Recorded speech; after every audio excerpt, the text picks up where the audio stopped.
अगर ये बदिया, ये घुसपैठिए, ये मुसलमान अगर हमें एक थप्पड़ मारे तो सब जमा होकर के उसे 100 थप्पड़ मारेंगे।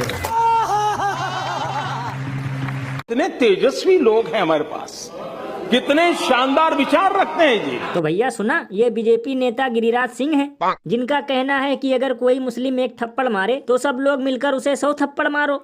तो लल्लन भैया इसमें हैरानी की क्या बात है, क्योंकि यही तो इनकी पार्टी का असली नारा है, खुद दबाकर खाओ धर्म के नाम पर माल और हिंदू मुस्लिम में करवाओ आए दिन बवाल। यानी कि भैया इतना तो ये लोग राम नाम भी नहीं जपते जितना कि मुसलमान नाम जपते हैं।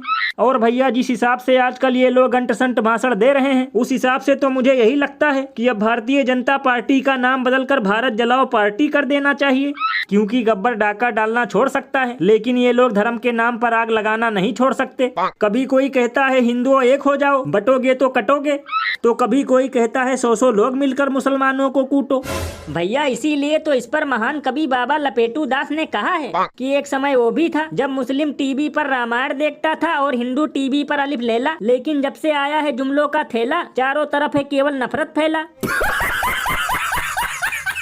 ये बड़ी अच्छी बात कही आप।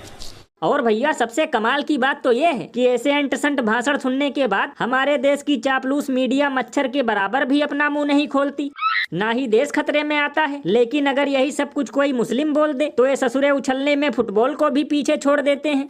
लल्लन भैया इसीलिए तो लोग घनघोर बेइज्जती करते हुए ये कहते हैं कि पार्ले से भी सस्ती हो चुकी है मीडिया की आबरू, इसीलिए नेता बजाते हैं हर भाषण में धर्म का डमरू। और अभी तो रुको, क्लाइमैक्स अभी बाकी है। आज आप देख रहे होंगे उत्तर प्रदेश में सारा अतिक्रमण समाप्त हो गया, अब वहां दंगा का कोई सोचता ही नहीं है। अब तो बहनों और भाइयों उत्तर प्रदेश में कोई सड़क पे नमाज भी नहीं पढ़ता। तो भैया सुना, योगी आदित्यनाथ यूपी में अपने द्वारा किया गया विकास कार्य गिनवा रहे हैं कि अब यूपी में दंगा करना तो छोड़ो, सड़क पर कोई नमाज भी नहीं पढ़ता। लल्लन भैया ये बुलडोजर बाबा बिल्कुल सही कह रहे हैं, और नमाज पढ़ना तो छोड़ो, अब कोई सड़क पर बराबर चलता भी नहीं है क्योंकि सांड ही इतने भरे पड़े हैं।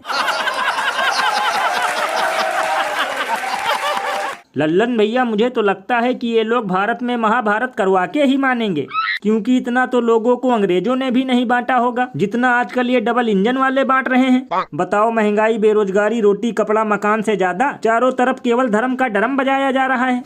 भैया इसीलिए तो इस पर महान कवि बाबा भटकनाथ ने कहा है कि इस देश की लोटिया डुबोने में सबसे ज्यादा देश के नेताओं का योगदान है, और इसीलिए आजकल क्वार्टर और टमाटर का रेट दोनों एक समान है।